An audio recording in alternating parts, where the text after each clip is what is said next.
Hey, it's Thomas Mulready from CoolCleveland.com, and we're here today at the Cuyahoga County Administration Building with Cuyahoga County Commissioner Jimmy Dimora. Hey, Jimmy. Tom, how you doing? Thanks so much for meeting with us. My pleasure.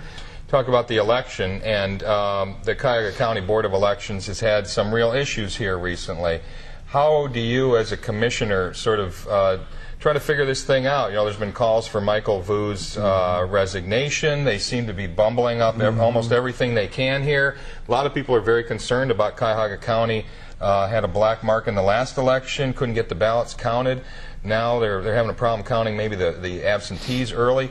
I mean, don't you have some leadership or control here as a county commissioner over this board of elections to get something done? We do have some leverage with the funding, but we don't oversee or vote on the purchase of the machines or the actual election process. That's left up to the director, the deputy director, the staff and personnel, and they have their the own board. They have their own separate board. Right, but are you not urging that board to call for Michael Vu's resignation? Well, I think it's been given already that Michael Vu, after this election, will be gone from the Board of Elections. I think because after the May debacle, in the primary election, it was too short of a time to remove the director and to try to start and find a new director to get them acclimated to the Cuyahoga County election process. So they left Vu in place. We hired former director Tom Hayes of the board, who actually had some significant success there over the years in handling elections in Cuyahoga County, to help oversee and to try and again take a handle with regard to the election this November the 7th. So you're confident that the board that's in place, with the staff that's in place, they're going to be able to pull this off? Yeah, besides that, we've also tried to encourage new poll workers to come into play who are more technology savvy. So that with the new electronic voting, they'll have the capabilities of being able to conduct the elections at the polls without real significant problems. I mean, we ran into some serious problems in the May primary with even just getting the computers and the electronic voting even started up so people could vote. We're hoping not to have those issues. We're bringing people in from other county agencies to help run the polls and the elections. The other thing, I want to encourage people to also look at absentee voting, and because we've been doing the same. That's an easy way to vote at the luxury of your home. No reason now necessary to vote absentee. I'm voting absentee. I know all my colleagues are, my family and friends. It's just an easier way. Plus, there's a paper record, and you know, it's hard to discount the fact that you have it in black and white in the event of a recount or any kind of reconciliation or checking of the vote after the election. So those are some of the things that have gotten to into place to try and help with the November election. Speaking of the county, you guys are planning a move to a new county administration building at the corner of East 9th and Euclid. Where the old Cleveland Trust Rotunda is. There happens to be a historic Marcel Breuer Tower there. Same guy that designed the beautiful wing of the Cleveland Art Museum. What are the chances now? A lot of people are, you know, sort of calling for this to be reevaluated because I know it's not the most comfortable venue, and they're saying, well, we can't really save this historic tower. What are your thoughts on how to proceed with this? Part of the problem is operationally trying to make it functional with our government agencies and government as a whole.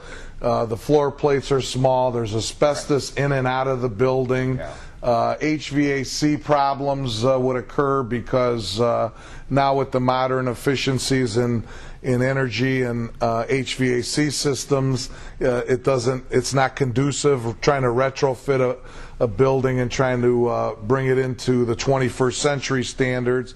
And I just want to say, you know, the rotunda is definitely going to be there. We want to build this new building around the rotunda. It's a historical landmark. Oh, sure. And There's a building that, no question about that. People want to see, and we want to see, because it's just beautiful. It's amazing. breathtaking. And that would be plans for that. I mean, a well, museum or that's showpiece actually going to be an entranceway to our new administration building. So people will actually be able to come in through that building to get to the new government building, which will be a nice image and a nice way to set off the importance of county government, because so many people don't understand county government and the importance. We're $1.3 billion budget annually, so we do provide tremendous value to the community as far as the government goes, and what we do and the services and programs we provide. But if you look at our existing building, you wouldn't know that by the image. So this will give us the opportunity of giving a positive image and a more influential stature of a building, something that will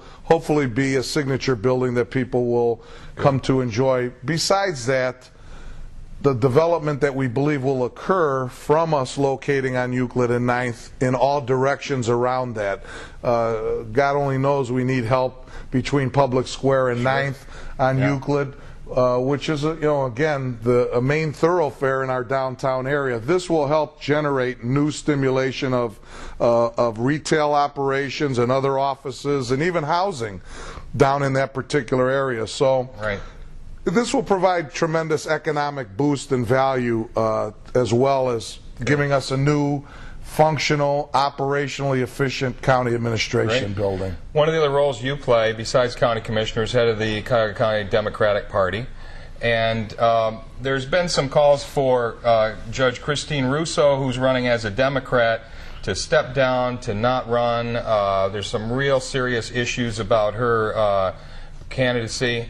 And yet it seems like the Democratic Party in this part of the state just can't be reckoned with. There's no talking to somebody like yourself who said, look, I don't care if this person's an axe murderer. They're a Democrat, and I'm going to support them. I mean, how bad does it have to get before a Democratic candidate, gets on your wrong side and finds a way to not have you support them? I mean, it seems like this has really gone a little too far. Let me just tell you, I am not the judge and jury of the Democratic Party in Cuyahoga County. I am the chairman. But you are supporting her candidacy, correct? I'm supporting it, as well as 45,000 other people that nominated her. She wasn't endorsed by the Democratic Party in the primary. I didn't urge her and encourage her to run. It is America, it is democracy, and everybody has a right to run for office. But are you going to urge her to step down and not run because of her record, because of the things that have come out recently? Those are all, in my opinion, if you really look between the lines, they're all innuendos and issues that occurred with a divorce situation that's going on with her husband and her stepchildren, who are not mother, she's not the biological mother, she's the stepmother, he is the biological father.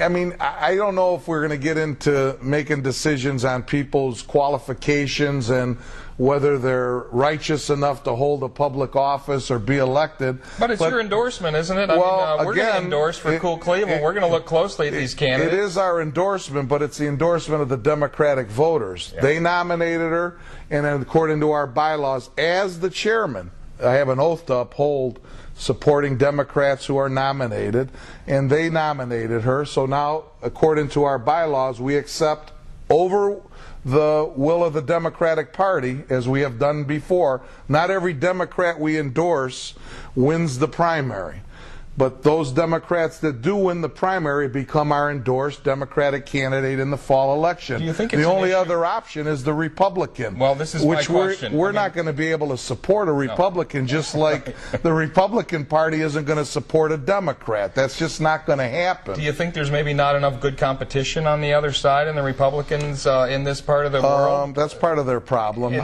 some cases, they don't even have a candidate running. We do enjoy a strong, dominant force in Cuyahoga County, the Democratic Party. For many years. For many years. Yeah. I mean, I've been the chairman 13 years, and it has been a very good county for Democrats. Not only on the local level, but we've seen even in a national level and state level, we enjoy good margins of victory for Democratic candidates, even if they've lost in the state or in the country. They've always been very supportive, supported here in Cuyahoga County by the electorate. So Is there a strong presence in the Democratic Party locally? Absolutely. Do I intend to try to keep it that way? Absolutely. Do I want to see it any other way? Absolutely not. Right. I mean, that's just my job, and when I get elected to a position, Yep. I take full responsibility and take an oath, and I try to carry it out to the best of my ability. I could have expected that. Right. That would be the answer. I appreciate that.